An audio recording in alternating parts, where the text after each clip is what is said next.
Bienvenue sur Kivu Morning Post, bienvenue à Flash Info. Le gouvernement provincial du Haut-Katanga affirme que la situation est sous contrôle à Kyobo dans les territoires des Mitwaba après une attaque menée par des éléments Maïmaï.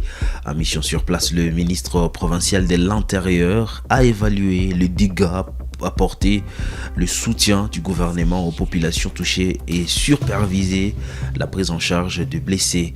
Les autorités indiquent que l'intervention de FARDC a permis de rétablir l'autorité de l'État dans cette partie de la RDC. Reportage. Sur instruction du président de la République, Félix-Antoine Tshisekedi Tshilombo, le gouverneur intérimaire Martin Kazembe Choula a dépêché son ministre de l'Intérieur, Sécurité et Affaires coutumières à Kyobo, dans le territoire de Mitwaba.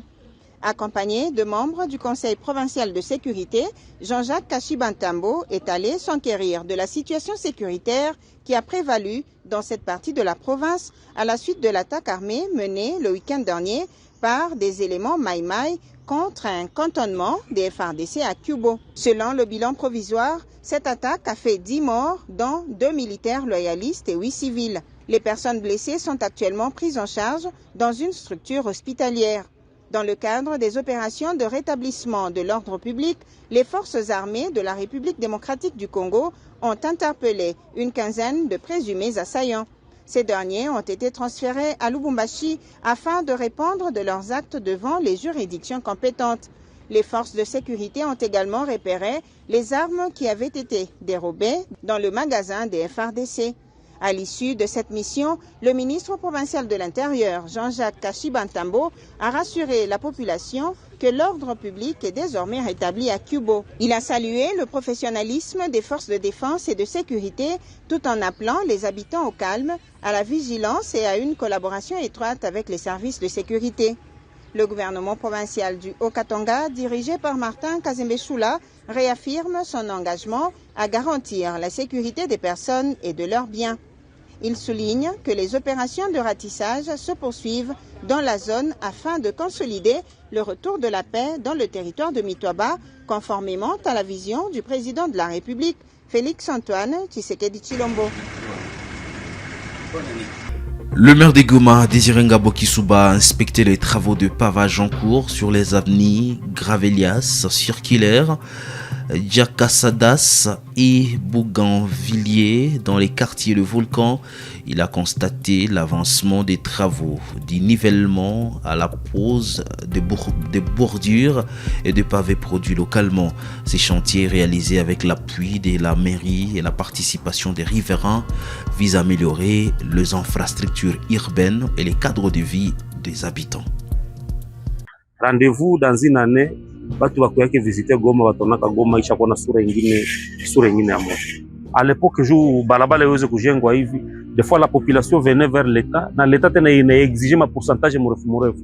Wale ambao wangali na dute, wale ambao wako nazungumuza waendelee kuzungumuza, lakini sisi tumeshaleta amani kwetu, tunaleta development kwetu. Wao waendelee kulala, lakini sisi tunatengeneza kwanza. Aujourd'hui, toute la ville de Goma est devenue un chantier. Différents quartiers de Goma. C'est sous une pluie fine que le maire de la ville de Goma, Désiré Ngabo Kisuba, a inspecté ce mercredi 5 août les chantiers de pavage des avenues Grévelias, Circulaire, Jacardan et Bougainvilliers dans le quartier Les Volcans, accompagné du chef des bureaux urbains des infrastructures, de l'ingénieur en charge des travaux et quelques habitants. Il a évalué l'évolution de ces projets communautaires. Sur les différents sites, les explications techniques rythment la visite. Déversement du sable, nivellement du terrain, pose de bordures, pavage de la chaussée et aménagement des servitudes. Les ouvriers de la main-d'œuvre locale s'activent pour donner un nouveau visage à ces avenues. La délégation a également visité l'usine de fabrication des pavés et des bordures, où sont produits les matériaux utilisés sur les différents chantiers, financés grâce aux cotisations des riverains avec l'accompagnement de la mairie de Goma. À terme, les projets prévoient également l'installation de lampadaires et la plantation d'arbres afin d'améliorer durablement les cadres de vie. À l'avenue Circulaire, l'ingénieur Alphonse, chargé de conduite des travaux, revient sur les avancements du chantier. Tunafanya nivelasio, tunafanya kutia maratelite mbarabara zote, tunajenga zile borodile za kufanya. Après sasa ni kutia mapave barabara zote. Pour les habitants, ces aménagements marquent le début d'une transformation longtemps entendue. Sur l'avenue Bungevilliers, Eddy salit un projet qui, selon lui, redonne un espoir aux riverains et améliore leur environnement. Tunashukuru kuona mabadiliko juu mbele haikukuwa hivi, lakini leo tukipata barabara hivi ni jambo ya kushukuru na ya kufurahi juu inaonesha kama ni maendeleo, na maendeleo ni kitu nzuri. Hii mkaaji wote anapasha kuwa nayo ndani ya kichwa yake. Wakati wanatuletea hiyo maono ya kujenga, na sisi tuliona vizuri kama bora tuchangiane mkono, tutengeneze sehemu sisi tunaishi. Juu kwenye tunaishi kama iko vizuri na mazingira kama iko vizuri, na mtu hata mwili inapasha pia kukua vizuri. Pour le maire de la ville de Goma, Désiré Ngabo Kisuba, cette dynamique de développement est rendue possible grâce au climat de paix et de sécurité instauré par l'AFC 123. Il revient sur les retombées de la stabilité pour la ville. Selon lui, cette stabilité permet de relancer les projets communautaires et de soutenir les entrepreneurs locaux, faisant de Goma un vaste chantier de développement. Voilà, c'est tunakamata ile sécurité je kwanza ma projet de développement pamoja na population ya kwetu. Éclairage public ziko ndani ya barabara zimoja chama iko nenda inazichenga za kufunika mashimo, tuko nafunika mashimo mezosi na mabarabara za kidogo kidogo za maveni, chama ikiungana na population yake tuko nenda tunajikotize ili tuweze kujenga mabarabara zetu. Si hatuna maneno ya mingi, nyewe wenyewe muone, na seki duta encore watatuonea ku resultat ya kazi ambazo chama cha AFC M23 kiko nafanya ndani ya mji wa Goma et dans toute la zone libérée.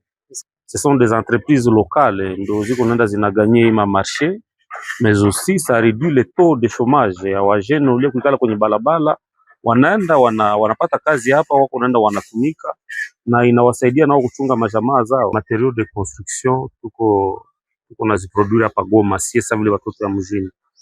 Je vais vous faire visiter fasi ambapo wako nakata mapave. Ce sont des jeunes entrepreneurs locaux ambao politique ya chama aussi tukonda tunawaencourager kuweza kufanya ile mapave ikuwe mabordure zote ziko produit hapa localement na watoto wetu wa mungini. La ville de Goma est devenue un chantier grâce à la révolution de l'AFC M23, na ni vile tutaweza kujenga Kongo mpya, hapana kwa maneno, hapana kwa mapromesse, lakini kwa vitendo, bila kuzungumza mingi, vitendo pekee ioneshe kazi. Aujourd'hui, toute la ville de Goma est devenue un chantier. Face aux résultats déjà visibles, plusieurs habitants d'autres quartiers sollicitent tour à tour l'autorisation de la mairie afin de lancer les projets similaires. Une démarche qui traduit l'engagement croissant des communautés dans le développement des infrastructures de proximité à Goma. On se dirige dans la province du Sud Kivu. Le ménage sinistré des Kazingo franchissent une étape décisive vers leur réinstallation. Le gouverneur du Sud Kivu sous l'administration de l'F-123 Patrick Boussou-Bangui a annoncé que les bénéficiaires sont désormais propriétaires de leurs parcelles sur les sites des Kashusha, concrétisant ainsi un engagement pris en faveur de victimes. Moi, tout ce que j'ai à vous dire ni kuwaféliciter na kuambia tena pole. Mimi najua ilikamata wakati za mingi, ilikuwa kwa sababu tulikuwa natafuta tubatie mu makondisyon za mzuri. Leo tunaenda ba remettre officiellement. Kila mtu atapata espace iko ya 20 mètres sur 20 mètres. Alors mtatafuta mujenge manyumba itaenea mo batoto yenu, mtakuwa na kura, mtakuwa na maji, nilisema hakuna vya kunyonga ndani. Ça s'appelle simplement lier la parole à l'action. C'est au total 37 familles sinistrées des catastrophes naturelles qui ont frappé la ville de Bukavu depuis 3 ans et abandonnées à leur triste sort, pour la plupart venues de Kazingo dans la commune de Bagira, qui ont vu se matérialiser la promesse de l'octroi à chacune d'elles d'une parcelle dans la cité de Kashusha en territoire de Kabaré. Ce mercredi 5 août 2026, ces bénéficiaires ont été reçus par le gouverneur Patrick Boussou-Bangui en son cabinet de travail à Nyamoma pour les formalités d'usage. Question de procéder à quelques vérifications. Au-delà du caractère humanitaire de cette action, consistant à donner un toit décent à ces familles. Ceci vient rejoindre la vision de l'autorité provinciale et celle du mouvement révolutionnaire FC123 en vue de l'extension de la ville de Bukavu. Et le gouverneur Patrick Boussou-Bouangui a voulu rester dans la droite ligne de ses orientations en vue de lutter contre l'urbanisation sauvage qui a eu lieu depuis peu domicile au sud Kivu. À chacun d'entre eux, une parcelle de 20 mètres sur 20 avec tous les titres en bonne et due forme. Le gouverneur Patrick Boussou-Bouangui s'est ensuite rendu sur les sites en compagnie des vice-gouverneurs Dunia Masumbuko Bwenge-Dux et Gadzi Mukiza Nzabinesha ainsi que d'autres personnalités en vue de constater que le bornage est effectif et présenter les sites aux bénéficiaires à la grande satisfaction de ces derniers.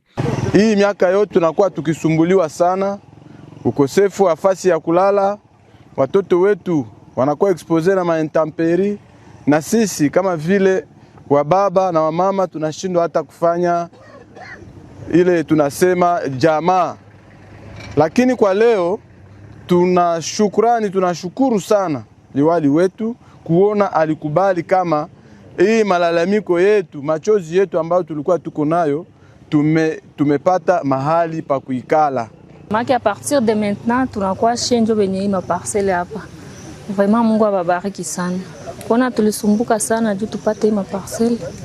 Ma parcelle tulikuwa shatuharibikia kule Kazingo, watu wa Travenco wanatupitisha mafisire, manyumba mingi kaenda na ma parcelle mingi kavunjika.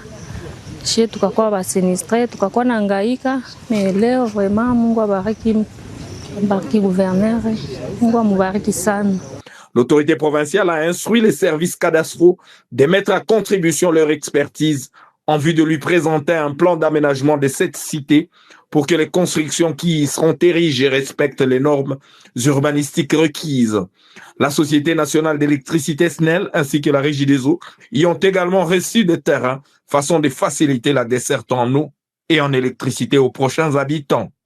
Un peu plus tôt, au courant de la journée, le gouverneur du Sud Kivu réunissait tous les acteurs intervenant dans le secteur des affaires foncières, du cadastre, de l'urbanisme, habitat et aménagement du territoire, ainsi que la direction provinciale des mobilisations et d'encadrement des recettes des PMER, en vue de renouveler ses orientations pour remettre de l'ordre dans les secteurs.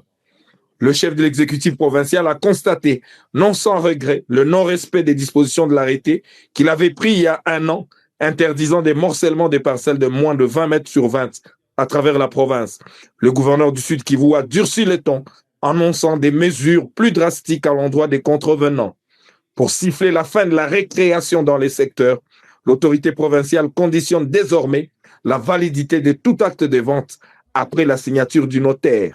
Le gouverneur Patrick Boussou-Bouangui a ordonné aux différents services concernés de travailler de manière concertée afin de faciliter mutuellement le travail. Le ministre de la Santé, Roger Kamba, annonce l'installation d'un laboratoire mobile pour dépister le passager d'une embarcation en provenance de la Chopo. Le cas suspect est décédé à Pimou. Nous sommes dans la Mongala et des analyses sont en cours pour confirmer ou écarter Ebola. Aucun autre décès n'a été enregistré, précise le ministre national de la Santé. Alors vous dites bien bateau suspect. Ça veut dire que nous avons suspecté un cas sur ce bateau-là au niveau de la zone de santé de Pimou. Cette personne était sur le bateau, est descendue du bateau et c'est en dehors du bateau qu'il a présenté des symptômes, qu'il s'est présenté dans un centre de santé et qu'il est décédé. Mais dès lors que nous avons été alertés sur ça, nous avons commencé à suivre ce bateau qui descendait. Ce bateau est maintenu à une distance de 65 km de la ville de Kinshasa.